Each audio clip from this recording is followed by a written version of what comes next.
கொறடா 2 பேரும் நான் 1 மணி நேரம்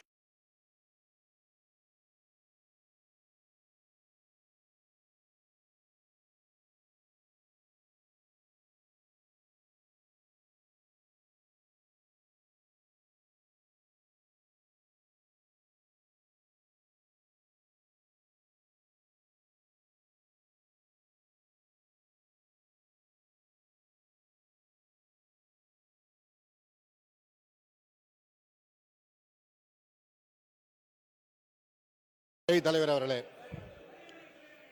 தில்லி எலிக்கு வான் பருந்து, தெற்கு திசையின் படை மருந்து, கல்லாதோருக்கு நன்மருந்து, கற்றவருக்கு வண்ணச்சிந்து பெரியார் என்றார் பாரதிதாசன். அந்த பெரியாருக்கு புகழ் வணக்கம். எதிரிகள் தாக்கி தாக்கி தங்கள் வலுவை இழக்கட்டும், நீங்கள் தாங்கி தாங்கி வலுவை பெற்றுக் கொள்ளுங்கள் என்றார் பேரறிஞர் அண்ணா. ஒன்றிய அரசு தமிழக அரசின் மீது தாக்குதல் தொடுத்து தொடுத்து நமது முதல்வரை உருவாக்கி கொண்டிருக்கிறது. அந்த தீர்க்கதரிசி அண்ணாவுக்கு புகழ் வணக்கம்.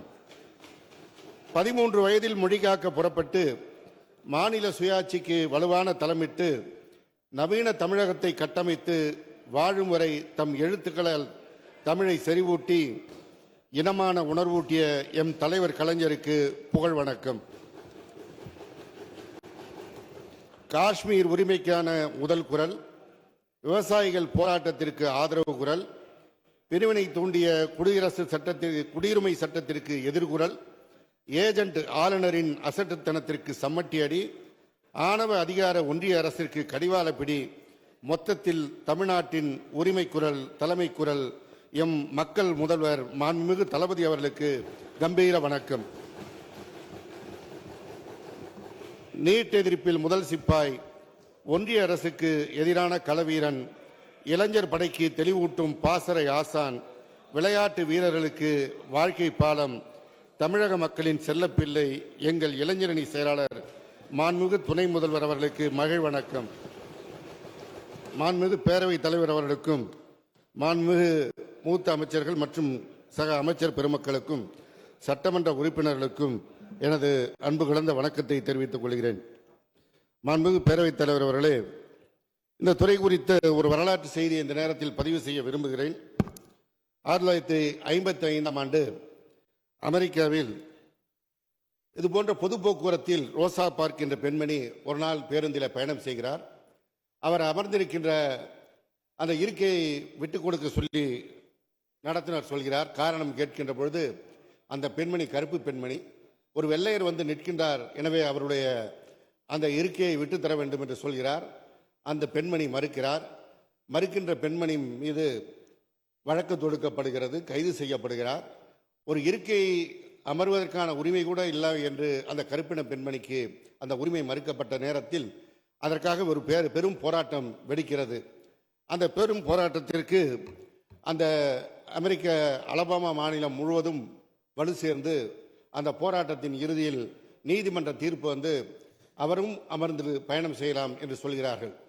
பொது போக்குவரத்தின் வரலாறு, இந்த மிக பெரும் வரலாறு அமெரிக்காவில் துவங்குவதற்கு முன்பே, அதற்கு கால் நூற்றாண்டுக்கு முன்பாக தமிழகத்தில் இதே போன்ற ஒரு சம்பவம், தமிழகத்தில் இதே போன்ற ஒரு பேருந்தில் ஒரு ஒடுக்கப்பட்ட சமூகத்தை சேர்ந்தவர் உட்கார்ந்து பயணம் செய்த பொழுது அன்றைக்கு இருந்தவையெல்லாம் தனியார் பேருந்துகள். அந்த தனியார் பேருந்துகள் முதலாளிகளின் உத்தரவுப்படி அப்படி உட்கார்ந்து பயணம் செய்ய முடியாது என்று சொல்கிறார்கள். அப்படி உட்கார்ந்து பயணம் செய்ய அனுமதிக்கவில்லை என்றால் அந்த பேருந்துடைய உரிமம் பறிக்கப்படும் என்று அன்றைக்கு ஒரு தலைவர் சொன்னார். அவர் WBA சவுந்தரராஜன், நீதி கட்சியின் தலைவர். அந்த நீதி கட்சியின் சவுந்தரபாண்டியன், அந்த நீதி கட்சியின் தலைவர் சவுந்தரபாண்டியனுக்கு தான் மணிமண்டபம் அமைக்க நம்முடைய மாண்புமிகு முதல்வர் அவர்கள் சமீபத்திலே அறிவிப்பு கொடுத்தார்கள். அந்த பொது போக்குவரத்திற்கு அன்றைக்கு எல்லோரும் அமர்ந்து சரிசமமாக பயணிக்க வேண்டும் என்ற அந்த நீதி கட்சியின் குரலாகத்தான் பேரறிஞர் அண்ணா அவர்கள் முதல்வராக பொறுப்பேற்றவுடன் இந்த தனியார் பேருந்துகளை நாட்டுடைமையாக்குவதற்கு உத்தரவிட்டார்கள். அப்படி உத்தரவிட்ட நேரத்தில் போக்குவரத்துறை அமைச்சராக இருந்து அந்த பணியை உடுக்கி முதலமைச்சரான பிறகு முழுமையாக நாட்டுடைமையாக்கி இன்றைக்கு இவ்வளவு பெரிய போக்குவரத்து நிறுவனம் அமைவதற்கு காரணமாக இருந்தவர் தலைவர் கலைஞர் அவர்கள். அப்படி அமைந்த காரணத்தினால்தான் இன்றைக்கு தமிழகத்தில் இந்த ஏற்றத்தாழ்வுகள் நீங்குவதற்கு ஒரு பெரும் சக்தியாக இந்த போக்குவரத்து துறை அமைந்தது. இந்த போக்குவரத்து துறை இவ்வளவு பெரிய நிறுவனமாக வளர்ந்த காரணத்தினால்தான் தமிழகத்தில் கிராமம் நகரம் என்ற பாகுபாடு இல்லாமல் ஒரு சமச்சீர் வளர்ச்சி ஏற்பட்டிருக்கிறது. அந்த சமச்சீர் வளர்ச்சிக்கு வித்திட்டவர் முத்தமிழறிஞர் தலைவர் கலைஞர் அவர்கள்.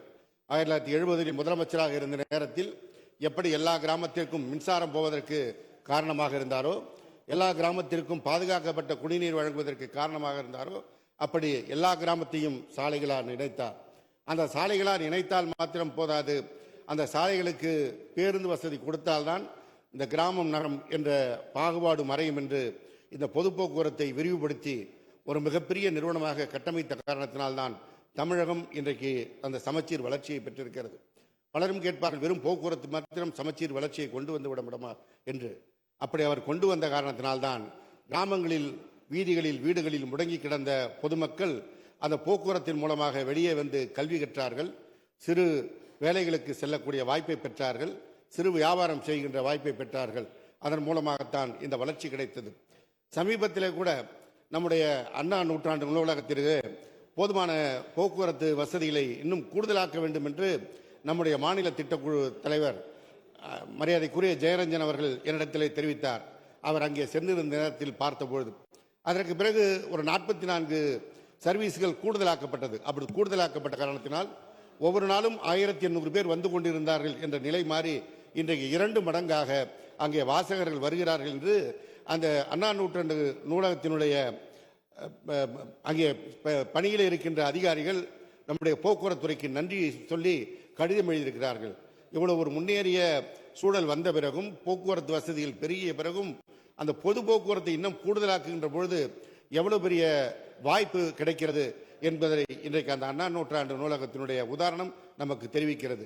எனவே ஒரு பெரிய மாநகரத்திலேயே இத்தகைய வசதி கிடைக்கின்ற பொழுது இவ்வளவு வசதியை பயன்படுத்தி மக்கள் வருகிறார்கள் என்றால், இன்றைக்கு கிராமப்புறத்திற்கும் அந்த வசதியை தலைவர் கலைஞர் அவர்கள் கொடுத்த காரணத்தினால்தான் இன்றைக்கு ஒரு மாபெரும் புரட்சி இன்றைக்கு தமிழகத்தில் ஏற்பட்டிருக்கிறது.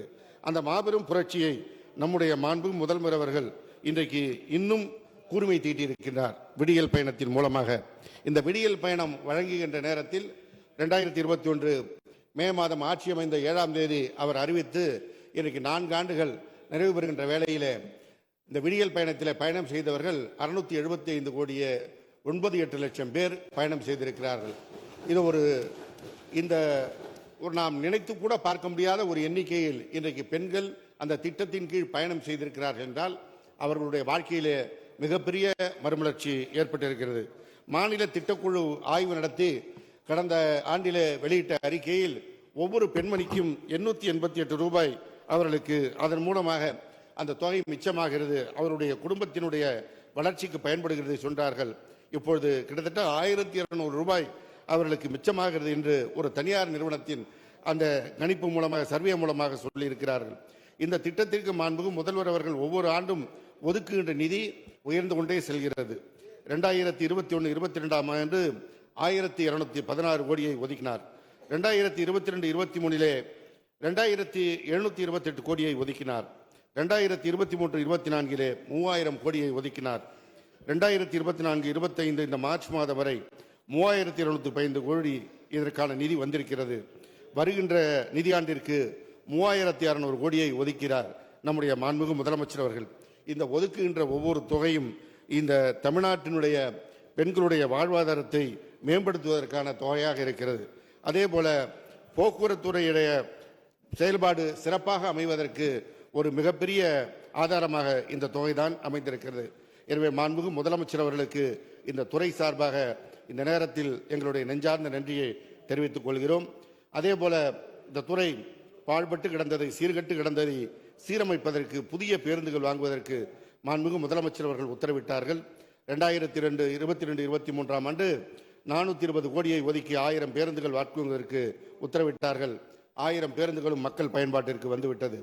2023-24 446 கோடி ஒதுக்கி 1000 பேருந்து வாங்குவதற்கு உத்தரவிட்டார்கள். 1000 பேருந்துகளும் மக்கள் பயன்பாட்டிற்கு வந்துவிட்டது. 2024-25 1535.89 கோடியை ஒதுக்கி 3000 பேருந்துகள் வாங்குவதற்கு உத்தரவிட்டார்கள். அதில் 1210 பேருந்துகள் மக்கள் பயன்பாட்டிற்கு வந்துவிட்டது. அதே போல ஜெர்மன் வங்கியான KfW நிதி உதவியுடன் 552 தாழ்தள பேருந்துகள் வாங்குவதற்கு உத்தரவிடப்பட்டு அந்த 552 பேருந்துகளும் மக்கள் பயன்பாட்டிற்கு வந்துவிட்டது.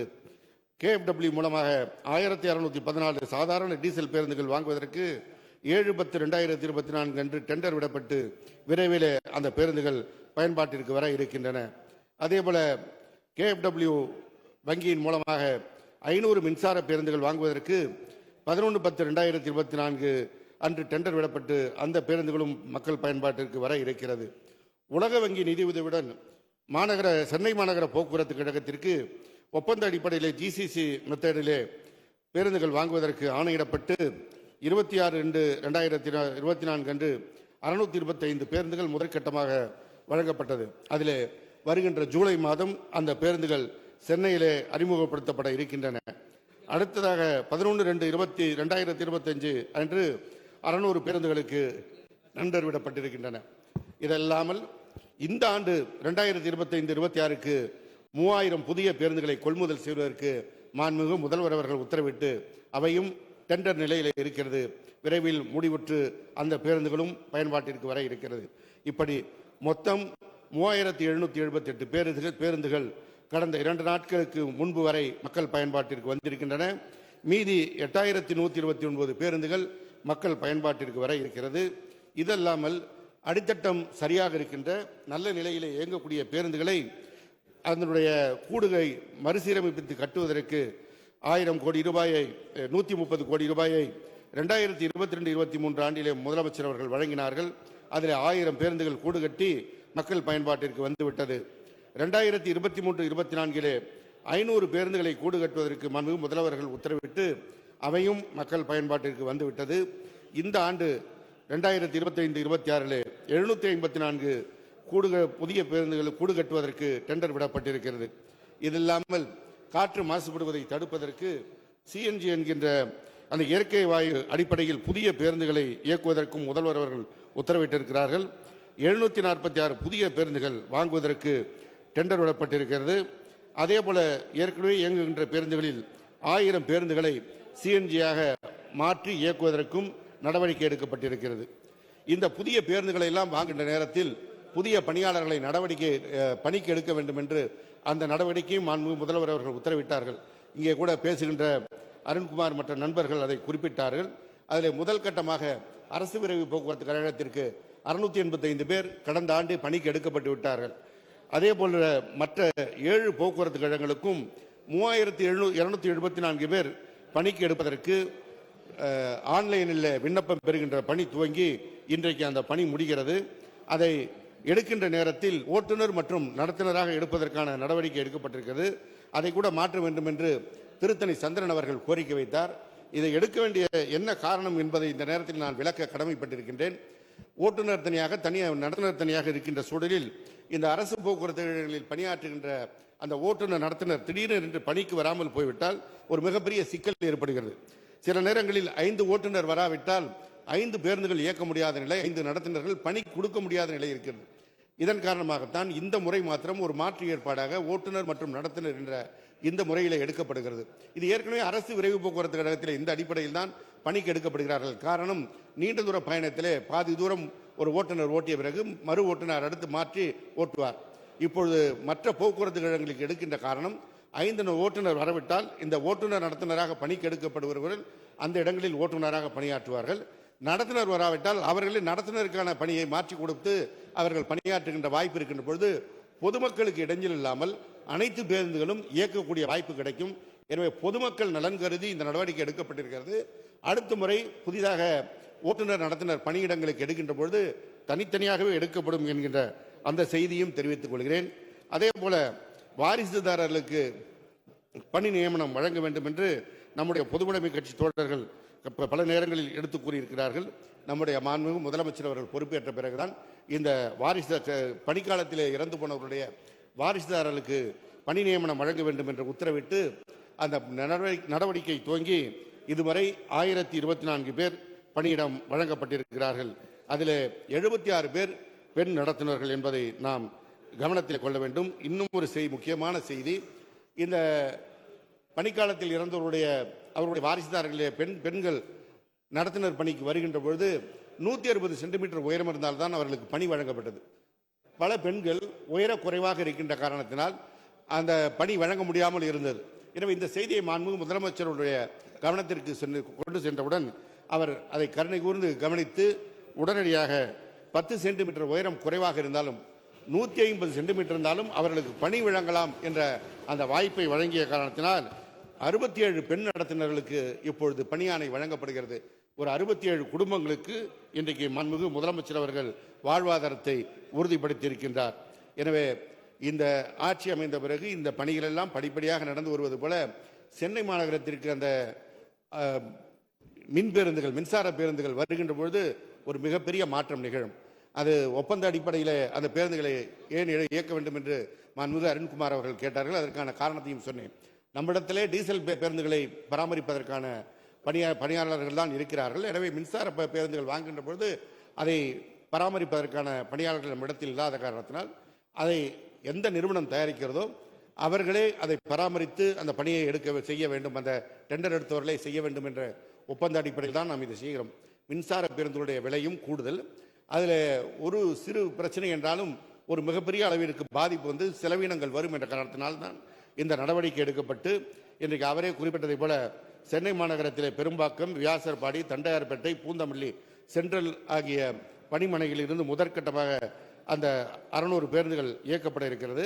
அதற்கு அடுத்த கட்டமாக 650 பேருந்துகள் மக்களுடைய பயன்பாட்டிற்கு வர இருக்கிறது. அதேபோல ஊதிய ஒப்பந்த பேச்சுவார்த்தை முடிக்கப்படாமல் இருக்கிறது என்பதை குறிப்பிட்டார். அவருடைய ஆட்சி காலத்தில் தான் ஊதிய ஒப்பந்த பேச்சுவார்த்தையை முடிக்காமல் நிறுத்திவிட்டு போனார்கள். 3 ஆண்டுகளுக்குள் முடிக்க வேண்டிய ஊதிய ஒப்பந்த பேச்சுவார்த்தையை அன்றைக்கு இருந்த அதிமுக அரசு 4.5 ஆண்டு கடந்தும் முடிக்காமல் சென்றுவிட்டது. மாண்புமிகு முதல்வர் அவர்களுடைய தலைமையிலான ஆட்சி அமைந்த பிறகு, இந்த திராவிட மாடல் ஆட்சி அமைந்த பிறகு மாண்புமிகு அண்ணன் ராஜகண்ணப்பன் அவர்கள் 2 முறை பேச்சுவார்த்தை நடத்தி, அதற்கு பிறகு நான் 3 முறை பேச்சுவார்த்தை நடத்தி அந்த ஒப்பந்தம் இறுதி செய்யப்பட்டது. ஏதோ யாருக்கும் தெரியாமல் 3 ஆண்டுகளை 4 ஆண்டுகளாக அறிவித்தோம் என்று அவர் சொன்னார். பெரும்பாலான தொழிற்சங்கங்கள் கையெழுத்திட்டு அந்த ஒப்பந்தத்தின் அடிப்படையில் தான் 3 ஆண்டுகளை 4 ஆண்டுகளாக மாற்ற அமைத்திருக்கின்றோம். அதில் இன்னும் சொல்ல வேண்டும் என்றால், கடந்த முத்தமிழறிஞர் தலைவர் கலைஞர் ஆட்சி காலத்தில் வழங்கப்பட்ட பே மேட்ரிக்ஸ் என்ற முறை உங்களுடைய ஆட்சி காலத்தில் சீர்குலைக்கப்பட்டது. சீனியர் ஜூனியர் என்ற வித்தியாசம் இல்லாமல் எல்லோருக்கும் ஒரே விதத்தில் சம்பளம் வழங்கப்பட்டது. மீண்டும் சீனியர்களுக்கும் ஜூனியர்களுக்குமான அந்த கால வரமுறை வித்தியாசப்படி சம்பளம் வழங்க வேண்டும் என்ற அந்த கோரிக்கையும் ஏற்றுக்கொண்டு மாண்புமிகு முதலமைச்சர் அவர்கள் அதை நடைமுறைக்கு கொண்டு வர சொன்னார்கள். அதன் காரணமாக ஒவ்வொரு மாதமும் 40 கோடி கூடுதல் செலவாகும் என்ற சூழல் வந்தது. இருப்பினும் தொழிலாளருடைய நலன் கருதி அதை செய்ய வேண்டும் என்று மாண்புமிகு முதலமைச்சர் அவர்கள் உத்தரவிட்டு அந்த ஊதிய ஒப்பந்த பேச்சுவார்த்தை மிக சிறப்பான முறையில் நிறைவேறியது. அடுத்த ஊதிய ஒப்பந்த பேச்சுவார்த்தைக்கான பணிகள் துவங்கி ஒரு கட்டம் அதிகாரிகள் பேசியிருக்கிறார்கள். அடுத்த கட்டம் பேச்சுவார்த்தை அறிவித்த பொழுது முன்னாள் பாரத பிரதமர், இந்திய பிரதமர் மரியாதைக்குரிய மன்மோகன் சிங் மறைவுற்ற காரணத்தினால் அந்த பேச்சுவார்த்தை தள்ளி வைக்கப்பட்டது. கடந்த மாதம் அந்த பேச்சுவார்த்தையை மீண்டும் நான் கலந்து கொண்டு நடத்தியிருக்கின்றேன். அடுத்த கட்ட பேச்சுவார்த்தை சட்டமன்றம் நடைபெறுகின்ற காரணத்தினால் சட்டமன்றம் முடிவுற்ற பிறகு நடத்தலாம் என்று தொழிற்சங்கங்களுக்கு தெரிவித்திருக்கின்றோம். எனவே இந்த சட்டமன்ற கூட்டத்தொடர் முடிந்த பிறகு அந்த பேச்சுவார்த்தை இறுதி செய்யப்பட்டு தொழிலாளருக்கான கோரிக்கைகள் நிறைவேற்றப்படும் என்பதை இந்த நேரத்தில் உங்களுக்கு அன்போடு தெரிவித்துக் கொள்கிறேன். அதேபோல மாண்புமிகு முதலமைச்சர் அவர்களுடைய மிக முக்கியமான அடுத்த ஒரு திட்டத்தை இந்த நேரத்தில் நான் இந்த அவைக்கு தெரிவுபடுத்த விரும்புகிறேன். இந்த பெரிய பேருந்துகள் இயக்க முடியாத சிறிய குறுகிய சாலைகளிலும் குக்கிராமங்களுக்கும் மாண்புமிகு தலைவர் முத்தமிழறிஞர் தலைவர் கலைஞர் அவர்கள் மினி பேருந்துகளை கொண்டு வந்தார்கள். அந்த மினி பேருந்து திட்டம் கடந்த காலத்தில் பாராமுகமாக இருந்த கடந்த ஆட்சியாளர்களால் கண்டுகொள்ளாமல் இருந்த காரணத்தினால் அவை பல்வேறு சிக்கல்களை சந்தித்தார்கள். எனவே அந்த மினி பேருந்து உரிமையாளர்கள் மாண்புமிகு முதலமைச்சர் அவர்களை சந்தித்து தங்களுடைய கோரிக்கைகளை வைத்தார்கள். அந்த கோரிக்கைகளையும் ஏற்றுக்கொண்டு இன்னும் கூடுதல் சேவை தேவைப்படுகிற 100 குடியிருப்புகள் குறைவாக இருக்கின்ற குக்கிராமங்களுக்கு பேருந்து சேவை வழங்குவதற்கு மாண்புமிகு முதலமைச்சர் அவர்கள் இந்த மினி பேருந்து திட்டத்தை மறுசீரமைக்க உத்தரவிட்டு, அதேபோல் அவர்களிடத்தெல்லாம் கருத்து கேட்கப்பட்டு புதிய மினி பஸ் திட்டம் 2024 அறிவிக்கப்பட்டிருக்கிறது. இதன் மூலமாக அதிகபட்ச வழித்தட தூரம் 25 கிலோமீட்டராக நம்முடைய தமிழ்நாடு அரசு போக்குவரத்து கழகங்கள் பெற்றிருக்கின்றன. இதில் மாநகர போக்குவரத்து கழகம் சிறந்த சாலை பாதுகாப்பு நடைமுறைக்கான விருது, நிதி நடைமுறைக்கான விருது, அரசு விரைவு போக்குவரத்து கழகம் பணியாளர் செயல்திறனுக்கான முதல் இடம், டிஜிட்டல் பரிவர்த்தனைக்கான முதல் இடம், வாகன பயன்பாட்டிற்கான 2ஆம் பரிசு என்று பெற்றிருக்கிறது. அதேபோல விழுப்புரம் அரசு போக்குவரத்து கழகம் எரிபொருள் செயல்திறனுக்கான விருதில் 2ஆம் இடத்தையும், சேலம் போக்குவரத்து கழகம் எரிபொருள் செயல்திறனுக்கான விருதில் முதல் பரிசையும், சிறந்த சாலை பாதுகாப்பு நடைமுறைக்கு புறநகர் பிரிவு முதலிடத்தையும், நகர்ப்புற பிரிவு ஒரு பரிசையும், வாகன பயன்பாட்டிற்கான விருதினை முதலிடத்தையும் பெற்றிருக்கிறது. அதேபோல கும்பகோணம் அரசு போக்குவரத்து கழகம் எரிபொருள் செயல்திறனுக்கான புறநகர் பிரிவிலே முதல் பரிசு, நகர்ப்புறத்திலும் முதல் பரிசு, அதேபோல டயர் செயல்திறனுக்காக புறநகர் பிரிவிலே 2ஆம் பரிசு, நகர்ப்புற பிரிவிலே முதல் பரிசு, வாகன பயன்பாட்டிற்கு முதல் பரிசு என்று பெற்றிருக்கிறது. அதேபோல மதுரை அரசு போக்குவரத்து கழகம் உருளைப்பட்டை செயல்திறனுக்கான புறநகருக்கு முதல் பரிசு, நகர்ப்புறத்திற்கு 2ஆம் பரிசு, எரிபொருள் செயல்திறனுக்கான விருதில் நகர்ப்புறத்திற்கு 2ஆம் பரிசு, வாகன பயன்பாட்டிற்கான விருதில் 2ஆம் பரிசு என்று பெற்றிருக்கிறது. இந்த விருதுகள் எல்லாம் இன்றைக்கு தமிழ்நாட்டு அரசு போக்குவரத்து கழகங்களுடைய செயல்பாட்டிற்காக கிடைத்திருக்கின்ற விருதுகள். ஓராண்டு விருது பெற்றுவிட்டால் போதுமா என்று நீங்கள் கேட்கலாம். அந்த ஓராண்டு விருதை தாண்டி நம்முடைய அரசு போக்குவரத்து கழகங்களுக்கு எப்படி செயல்படுகின்றது என்பதற்கு கிடைத்திருக்கின்ற ஒரு அத்தாட்சி தான் இந்த புத்தகம். மாண்புமிகு பேரவைத் தலைவரிடத்தில் ஏற்கனவே இந்த புத்தகத்தை கொடுத்துதான் அனுமதி பெற்றுதான் உங்களுக்கு காட்டுகிறேன். யாருக்காவது வேண்டுமென்றாலும் இதனுடைய பிரதியை கொடுக்க தயாராகிறேன். Association of state road transport undertakings என்கின்ற ASRTU, அதாவது இந்தியாவில் இருக்கின்ற அரசு போக்குவரத்து கழகங்களுக்கான இந்த கூட்டமைப்பு மூலமாக தமிழ்நாடு அரசு போக்குவரத்து கழகங்களுடைய இந்த செயல்பாடுகளை பார்த்து அவர்கள் 2 வெளிமாநில அலுவலர்களை இங்கே அனுப்பி நம்முடைய அரசு போக்குவரத்து கழகங்களின் பல்வேறு பணிமனைகளுக்கு நேரடியாக வந்து ஆய்வு செய்து அவற்றையெல்லாம் தொகுத்து ஒரு புத்தகமாக வெளியிட்டிருக்கிறார்கள். இந்த புத்தகம் இந்தியாவில் இருக்கின்ற எல்லா போக்குவரத்து நிறுவனங்களுக்கும் ஒரு கையேடாக வழிகாட்டி புத்தகமாக அவர்கள் வழங்க இருக்கிறார்கள். இது நாம் தயாரித்ததல்ல, அனைத்து போக்குவரத்து கழகங்களும் இணைந்து அந்த கூட்டமைப்பு தயாரித்திருக்கின்ற புத்தகம். ஒவ்வொரு பணிமனையிலும் எப்படி டயர் பராமரிக்கப்படுகிறது, எப்படி பேருந்து பராமரிக்கப்படுகிறது, எந்த விதத்தில் பணியாளர்கள் பணியாற்றுகிறார்கள் என்பதையெல்லாம் அந்த புகைப்படங்களோடு அவர்கள் வெளியிட்டு ஒரு பெருமையை நம்முடைய தமிழ்நாடு அரசு போக்குவரத்து கழகத்திற்கு வழங்கியிருக்கிறார்கள் என்றால், நம்முடைய போக்குவரத்து துறையில் பணியாற்றுகின்ற துறை செயலாளர், மேலாண் இயக்குநர்கள், அங்கே இருக்கின்ற பொறியாளர்கள், ஓட்டுநர், நடத்துனர், தொழில்நுட்ப பணியாளர் என்று அத்தனை பேரும் ஒரு கூட்டு முயற்சியாக ஒரு மிக சிறந்த சேவையை தமிழ்நாட்டில் வழங்குகின்ற காரணத்தினால்தான் இந்த சேவையை மற்ற மாநிலங்கள் பின்பற்றுவதற்கு இந்த நூல் வெளியிடப்பட்டிருக்கிறது என்பதை இந்த நேரத்தில் தெரிவித்துக் கொள்கிறேன். எனவே இத்தகைய சிறப்போடு நம்முடைய போக்குவரத்து கழகங்கள் இன்றைக்கு செயல்பட்டு கொண்டிருக்கிறது.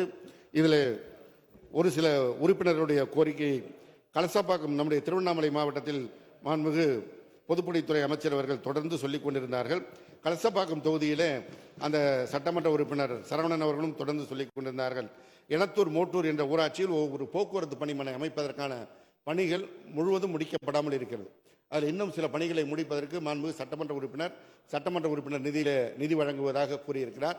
அந்த நிதியை வழங்கி அந்த பணி முடிவிட்டால் அங்கே ஒரு டயர் யூனிட் கொண்டு வருவதற்கான நடவடிக்கை எடுக்கப்படும் என்ற செய்தியை இந்த நேரத்தில் தெரிவித்துக் கொள்கிறேன். அதேபோல பல்வேறு பணிமனைகளை சீரமைக்க வேண்டும் என்று பல்வேறு சட்டமன்ற உறுப்பினர்களும் கோரிக்கை வைத்துக் கொண்டிருக்கிறார்கள். நான் சட்டமன்ற உறுப்பினர் நிதியிலே அதை கொடுத்தால் சரியாக இருக்கும் என்று அந்த கோரிக்கை இந்த நேரத்தில் வைக்கின்ற நேரத்தில் மாண்புமிகு பேரவைத் தலைவர் 30 லட்சம் அவருடைய தொகுதியில் இருக்கின்ற திசையன் விலை பணிமனைக்கு வழங்கியிருக்கிறார். அவருக்கு நன்றியை தெரிவித்துக் கொள்கிறேன்.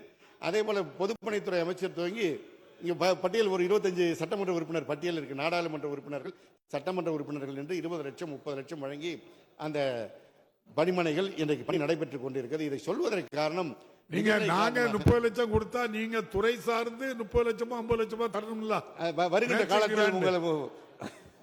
வருகின்ற காலத்தில் நிதிநிலைமை சீராக கோரிக்கை நிறைவேற்றப்படும். கோரிக்கை நிறைவேற்றப்படும் சொல்லியிருக்கேன், அப்படித்தானா? கவனத்தில் கொள்ளப்படும். நன்றி. நம்முடைய மருத்துவத்துறை அமைச்சர் மாண்புமிகு அண்ணன் மாசு அவர்களும் கொடுத்திருக்கிறார். ஒரு பெரிய பட்டியலே இருக்குது. இந்த நிலையத்துறை அமைச்சர் பின்னாடி தட்டுறாரு.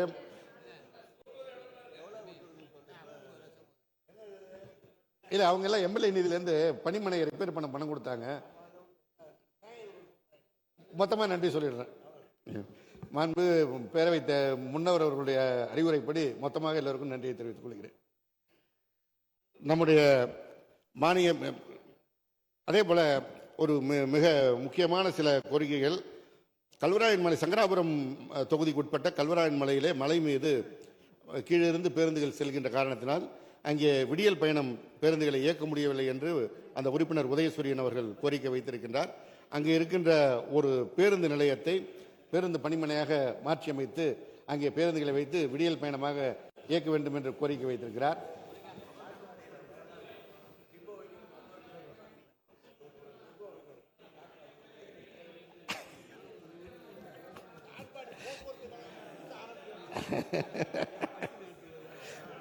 அதே போல புதிதாக அமைக்கப்பட்டிருக்கின்ற வானாபுரம் என்ற வட்டத்தில் ரிஷிவந்தம் தொகுதியில் கார்த்திகேயன் அவர்கள் ஒரு பணிமனை அமைக்க வேண்டும் என்று கோரிக்கை வைத்திருக்கிறார். என்ன பிரச்சனை என்றால் நம்முடைய துறையிலே நிதி இல்லாத ஒரு சூழல் தான் இருக்கிறது. அவர்கள் நமக்கு நாமே திட்டத்திலோ சட்டமன்ற உறுப்பினர் நிதியிலோ அல்லது அவர்கள் சொந்த பொறுப்பிலோ அதற்கான பணிமனை அமைப்பதற்கான அந்த பணிகளை செய்தால் அந்த பணிமனைகளை இயக்குவதற்கு நடவடிக்கை எடுக்கப்படும் என்ற அந்த செய்தியை இந்த நேரத்தில் தெரிவித்துக் கொண்டு இந்த அறிவிப்புகள் புத்தகம் கொடுங்க.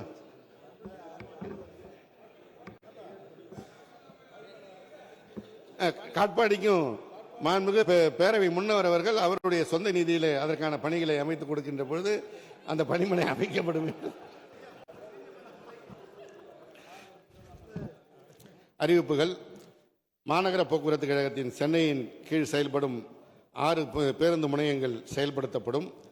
அரசு நிதி உதவி மூலம் தமிழ்நாடு அரசு போக்குவரத்து கழகங்களுக்கு விபத்து இழப்பீட்டுத் தொகை வழங்கி தீர்வு காணப்படும். என கடந்த காலங்களில் அந்த இழப்பீடு வழங்குவதில் பல்வேறு பிரச்சனைகள் இருப்பதால் இன்றைக்கு அதற்கான நடவடிக்கை எடுக்கப்பட்டிருக்கிறது. பணிமனைகளில் பேருந்துகளை சுத்தம் செய்ய தேவையான நவீன இயந்திரங்கள் மற்றும் கருவிகள் போன்ற அடிப்படை வசதிகளை மேம்படுத்தப்படும். பேருந்து பணிமனைகளில் பணியாளர்கள் பயன்படுத்தும் ஒப்பனை அறைகளை 100 பணிமனைகளில் மேம்படுத்தப்படும். அதிநவீன உபகரணங்கள் மற்றும் கருவிகள் மூலம் தொழில்நுட்ப உற்பத்தி திறனை பணிமனைகளில் அதிகரித்தல். தமிழ்நாடு அரசு போக்குவரத்து கழகங்களில் 50 பேருந்து பணிமனைகளில் உள்கட்டமைப்பதை புதுப்பிப்பதற்கு 75 கோடி செலவு செய்யப்படும். தமிழ்நாடு அரசு போக்குவரத்து கழகங்களில் 100 பேருந்து பணிமனைகளில் நைட்ரஜன் காற்று நிரப்பும் இயந்திரங்களை அமைத்து டயர் பராமரிப்பை மேம்படுத்தப்படும். போக்குவரத்து கழக பேருந்துகளில் 4 வெளிப்புற கேமராக்களை பொருத்துவதன் மூலம் விபத்துகளை தடுப்பதற்கு 15 கோடி செலவில் கேமரா பொருத்தி நடவடிக்கை எடுக்கப்படும். 500 பேருந்துகளில் ஓட்டுநர் கண்காணிப்பு அமைப்பு மூலம் டிரைவர் மானிட்டரிங் சிஸ்டம் சாலை பாதுகாப்பை மேம்படுத்துவதற்கான முன்னோடி முயற்சி மேற்கொள்ளப்படும். மோட்டார் வாகன பராமரிப்பு துறையின் 20 அரசு தானியங்கி பணிமனைகள் மற்றும் இயக்குநர் அலுவலகத்தில் பாதுகாப்பு மற்றும் கண்காணிப்பு நடவடிக்கைகளை மேம்படுத்தப்பட்டு LED திரை வசதியுடன் கூட கண்காணிப்பு கேமராக்கள் CCTV பொருத்தப்படும். தஞ்சாவூர், திருநெல்வேலி, ஈரோடு, திண்டுக்கல், தருமபுரியில் உள்ள அரசு தானியங்கி பணிமனைகளை நவீனமயமாக்குதல் மற்றும் தரம் உயர்த்தப்படும். திருச்சி மற்றும் சேலத்தில் இயங்கி வரும் ஓட்டுநர் புத்தாக்க பயிற்சி மையத்தில் கலந்து கொள்ளும் அரசு துறை ஓட்டுநருக்கு 3 நாட்கள் தங்கி பயிற்சி கலந்து கொள்வதற்கான தேவையான உள்கட்டமைப்பு வசதி ஏற்படுத்தப்படும். புதிய நவீன ரக வாகனங்களின் மின்னணு பழுதுகளை கண்டறியும் கருவிகளை மோட்டார் வாகன பராமரிப்பு துறையில் கோயம்புத்தூர், திருநெல்வேலி, தஞ்சாவூர், வேலூர் மற்றும் காஞ்சிபுரத்தில் உள்ள அரசு தானியங்கி பணிமனைகளுக்கு கொள்முதல் செய்து வழங்கப்படும். இயக்குறுதி சட்டங்கள் நிர்வாகத்துறை மூலமாக காஞ்சிபுரம் மாவட்டம் திருப்பெரும்புதூர் வட்டார போக்குவரத்து அலுவலகத்தில் ஓட்டுநர் தேர்வு தளத்துடன் கூடிய சொந்த கட்டிடம் கட்டுவதற்கு 727 லட்சம் மதிப்பீட்டில் கட்டடம் கட்டப்படும். மின்னணு அலுவலகம் மற்றும் மின்னணு ஆளுமை பணிக்காக புதிதாக 596 எண்ணிக்கையில் கணினிகள், 269 எண்ணிக்கையில் அச்சுப்பொறிகள் மற்றும் ஊடுகதிர் கருவிகள் கொள்முதல் செய்யப்படும். தமிழ்நாட்டில் 5 வட்டார போக்குவரத்து அலுவலகங்கள் மாதிரி வட்டார போக்குவரத்து அலுவலகங்களாக தரம் உயர்த்தப்படும். போக்குவரத்து துறையின் சோதனை சாவடிகளில் மின் செயலாக்கம் மற்றும் ANPR கேமரா, அதிவேகம் கண்டறியும் கருவி, உடலோடு ஒட்டிய கேமரா போன்ற நவீன தொழில்நுட்பங்களுடன் 600 லட்சம் மதிப்பீட்டில் முன்னோடி திட்டம் உருவாக்கப்படும். வட்டார போக்குவரத்து அலுவலகங்களில் 5 மாதிரி தானியங்கி வாகன சோதனை நிலையம் ATS 2540 லட்சம் செலவீட்டில் அமைக்கப்படும். போக்குவரத்து மற்றும் சாலை பாதுகாப்பு ஆணையரத்தில் நூலகம் அமைக்கப்படும். விபத்தில்லா தமிழ்நாடு என்ற தொலைநோக்கு பார்வையை நனவாக்கும் வகையில் அனைத்து பயன்பாட்டு துறைகளுடன் ஒருங்கிணைந்து மாநிலத்தில் 100 அதிக விபத்துகள் நிகழும் சாலைகளை கண்டறியப்படும். திறன்மிக்க ஓட்டுநரை உருவாக்கும் நோக்கத்தில் சேலம் மாவட்டம் தேவக்கவுண்டன்புதூர் கிராமத்தில் ஓட்டுநர் பயிற்சி மற்றும் ஆராய்ச்சி நிறுவனத்தை 1725 லட்சத்தில் செயல்படுத்தப்படும். சாலை விபத்தில் தடுப்பதற்கும் மற்றும் அதனால் ஏற்படும் உயிரிழப்புகளை தவிர்க்கவும் 2025-26 ஆண்டில் சாலை பாதுகாப்பு நிதி 65 கோடியிலிருந்து 100 கோடியாக உயர்த்தப்படும் என்பதை மகிழ்ச்சியோடு தெரிவித்துக் கொள்கிறேன்.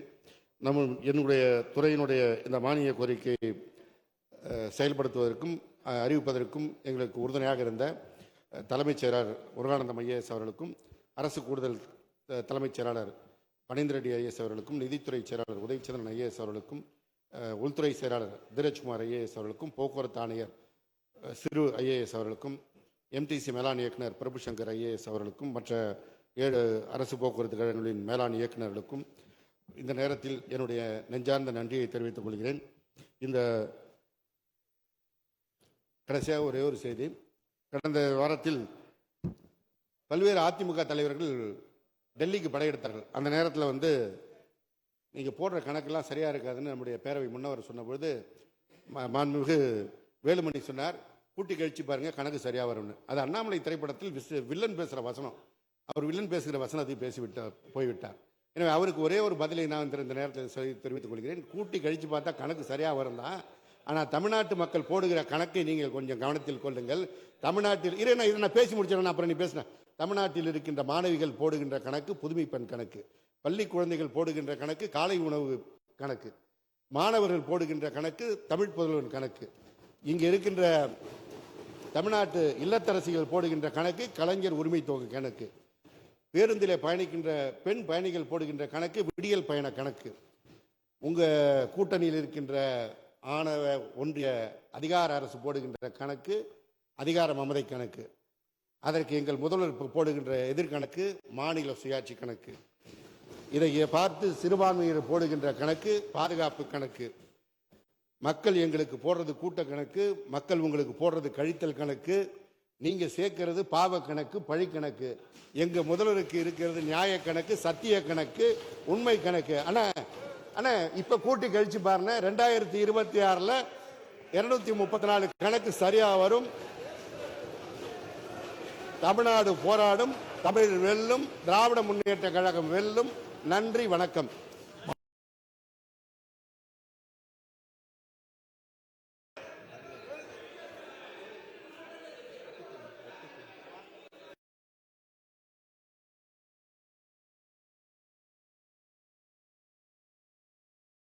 சொல்லியிருக்கின்ற செய்திகளில் போதுமானதாக இருக்கும் என்று நம்புகிறேன்.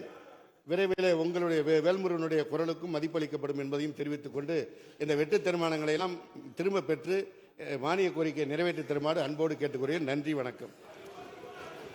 மாண்புமிகு வணிக வரி மற்றும் பத்திரப்பதிவுத்துறை அமைச்சர் கேளுங்க உதயகுமார்.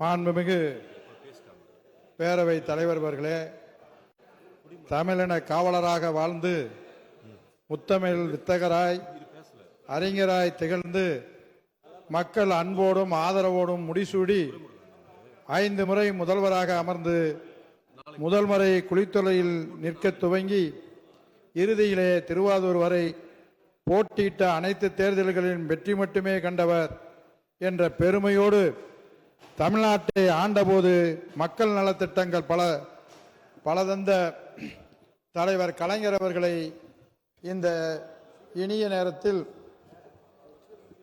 வணங்குகிறேன். வாக்குகளை கருதி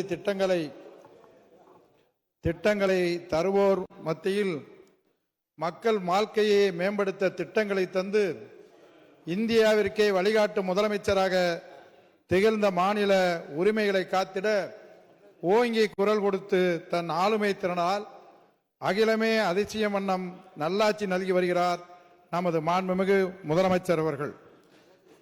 இந்தியாவின் 8 திக்கும் இருக்கும் மாநிலங்கள் வியக்கும் வண்ணம் சமூக நீதி காவலராக இருந்து மகளிர், மாணவர், தொழிலாளி, விவசாயி என அனைத்து தரப்பு மக்களும் பயனடையும் வகையில் பல திட்டங்கள் தருவதால் இந்தியாவில் உள்ள அனைத்து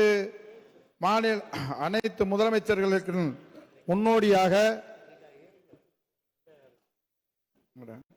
முன்னோடி முதலமைச்சராக இன்றைக்கு விளங்கும் தமிழ்நாடு முதலமைச்சரிட பத்திரிகையில் பாராட்டும் வகையில் மக்கள் விரும்பும் மக்களான ஆட்சி தரும் தமிழின பெருமை, தமிழரின் அருமை, 7வது முறைய கழக ஆட்சியின் முதலமைச்சராக அமர இருக்கும் மாண்புமிகு முதலமைச்சர்களுக்கு எனது பணிவான வணக்கங்களை தெரிவித்துக் கொள்கிறேன்.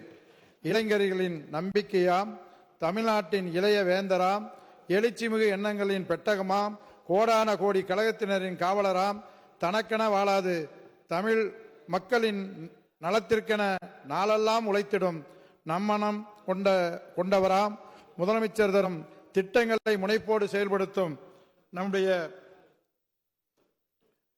சீரிய பண்பாளராம், விளையாட்டுத்துறைக்கு அமைச்சராக பொறுப்பேற்ற பின்பு எத்தனையோ வீரர்கள், வீராங்கனைகள் அடையாளம் கண்டு ஏழ்மை அவர்களின் திறமைக்கு என்றும் தடையாக இருக்கக்கூடாது என்று விளையாட்டு உபகரணங்களை வழங்கி போட்டிகளில் கலந்து கொள்ள நிதியும் செய்து சர்வதேச போட்டிகளில் தமிழ்நாட்டின் விளையாட்டு வீரர்கள், வீராங்கனைகளுக்கு வெற்றி பெறும் வண்ணம் உற்சாகப்படுத்தி உத்வேகமூட்டி அள்ளித்தரும் வள்ளல், ஆற்றல் மிகவும் சின்னவர், அருந்தமிழ் வல்லவர், அப்பொழுக்கற்ற நல்லவர், என்றென்றும் நம்மவர் மாண்புமிகு துணை முதலமைச்சர் அவர்களுக்கு என் வணக்கங்களை தெரிவித்துக் கொள்கிறேன். பேரவைத் தலைவர் மட்டுமல்ல, இந்த அவைக்கு ஆசானாக விளங்கும் பேரவைத் தலைவர் அவர்களுக்கும், அவை முன்னவர் உள்ளிட்ட அமைச்சர் பெருமக்கள், கூட்டணி கட்சி தலைவர்கள் மற்றும் அனைத்து சட்டமன்ற உறுப்பினர்களுக்கும் எனக்கு வாக்களித்து வெற்றி பெற செய்த மதுரை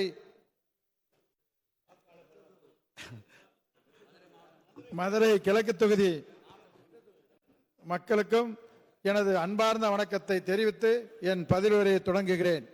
மாண்புமிகு பேரவைத் தலைவர் அவர்களே, தமிழக வரலாற்றில் புதிய சாதனை படைத்து வரும் வணிக வரி மற்றும் பதிவுத்துறை குறித்த மானிய கோரிக்கை மீதான விவாதத்திற்கு பதிலளிப்பதிலே மகிழ்ச்சி அடைகிறேன்.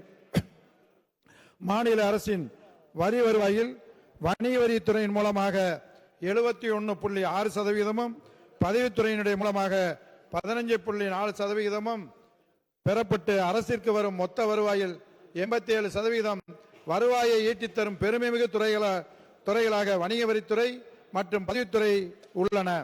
இதுவரை இல்லாத அளவு இது என்று வாய் வார்த்தை நான் சொல்லவில்லை, புள்ளி விவரங்களின் அடிப்படையில் தான் சொல்லுகிறேன். கடந்த 10 ஆண்டு கால அதிமுக ஆட்சியில் வணிக வரித்துறை மொத்தமாக ஈட்டியுள்ள வரி வருவாய் 6,87,000 கோடி ரூபாய் ஆகும்.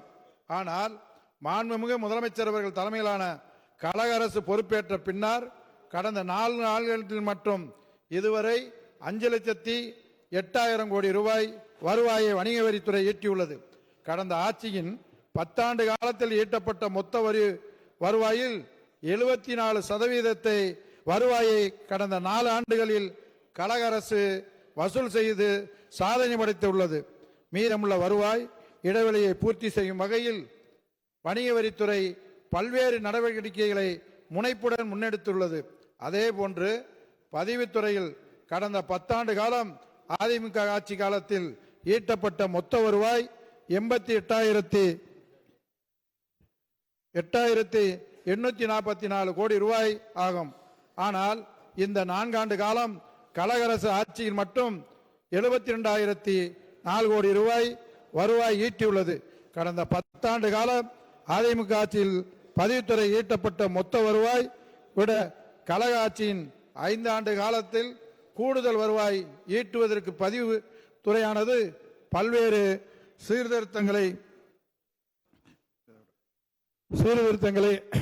சீர்திருத்த நடவடிக்கைகளை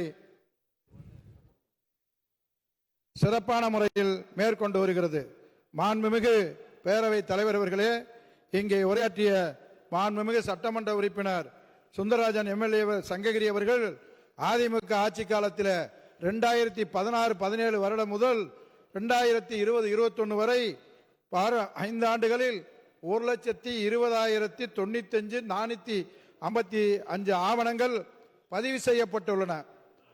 5 வருஷம் பொறுங்க ராஜா, பயப்பட்டது. ஆனால் எங்களின் இந்த 4 ஆண்டு காலம் மட்டுமே 1,31,238 ஆவணங்கள் பதிவு செய்யப்பட்டுள்ளது என்பதனை தெரிவித்துக் கொள்வதோடு அதிமுக ஆட்சி காலத்தில் நம்முடைய 2016-17 வருடம் முதல் 2020-21 வரை வருடம் 5 ஆண்டு காலம் வருவாய் 48,872 கோடி ரூபாய் ஆகும்.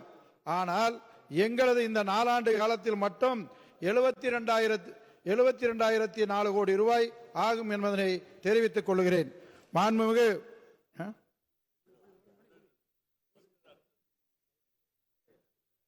நம்முடைய மாண்புமிகு பேரவைத் தலைவர் அவர்களே, நம்முடைய வருவாய் வணிக வரித்துறை ஈட்டியுள்ள கடந்த ஆட்சியில் நம்முடைய 10 ஆண்டு காலத்தில் ஈட்டப்பட்ட மொத்த வருவாய் வரி வருவாயிலே 74% வருவாயை கடந்த 4 ஆண்டுகளில் கழக அரசு வசூல் செய்து சாதனை படைத்துள்ளது. மீதமுள்ள வருவாயை இடைவேளையை பூர்த்தி செய்து வணிக வரித்துறை பல்வேறு நடவடிக்கைகளை முனைப்புடன் முன்னெடுத்து அதை போன்று பதிவுத்துறையும் கடந்த 10 ஆண்டு கால அதிமுக ஆட்சி காலத்தில் ஈட்டப்பட்ட மொத்த வருவாயை நம்முடைய 10 ஆண்டு கால பதிவுத்துறையில் ஈடுபட்ட மொத்த வருவாய் விட காலம் எடுத்து நீங்க வச்சுக்கிட்டீங்க. கூடுதலாக வருவாய் ஈட்டுவதற்கு பதிவுத்துறையானது பல்வேறு சீர்திருத்த நடவடிக்கைகளை சிறப்பான முறையில் மேற்கொண்டு வருகிறது. இவ்வாறாக கழக அரசு பொறுப்பேற்ற பின்னர் கடந்த 4 ஆண்டுகளில் வணிக வரித்துறையும் பதிவுத்துறையும் சேர்ந்து மொத்தமாக 5,80,000 கோடி ரூபாய் வருவாயை ஈட்டி வரலாற்று சாதனை படைத்துள்ளன. இவ்விரு துறைகளால் வசூலிக்கப்படும் இந்த வருவாயின் பங்களிப்பானது தமிழ்நாடு அரசின் புதுமையான பல திட்டங்களை செயல்படுத்தி மாநிலத்தின் உள்கட்டமை மேம்படுத்தவும் மக்களின் வாழ்க்கை தரத்தை உயர்த்திடவும் ஆதாரமாக உள்ளது. வரலாற்று சாதனையான இந்த வெற்றியை மாண்புமிகு முதலமைச்சர் அவர்களுக்கு பெருமையோடு அர்ப்பணிக்கிறேன். மாண்புமிகு பேரவைத் தலைவர் அவர்களே, வணிக வரித்துறை மாண்புமிகு பேரவைத் தலைவர் அவர்களே, மாண்புமிகு முதலமைச்சர் அவர்கள் தலைமையிலான கழக அரசு பொறுப்பேற்றதற்கும் போது 2020-21 ஆண்டில் இழப்பீட்டு தொகை இல்லாமல் 85,867 கோடி ரூபாயாக இருந்த வணிக வரித்துறையின் வரி வருவாய் துறையின் தொடர் முயற்சிகளால் 2024-25 நிதியாண்டில் 1,38,120 கோடி ரூபாயாக உயர்ந்துள்ளது.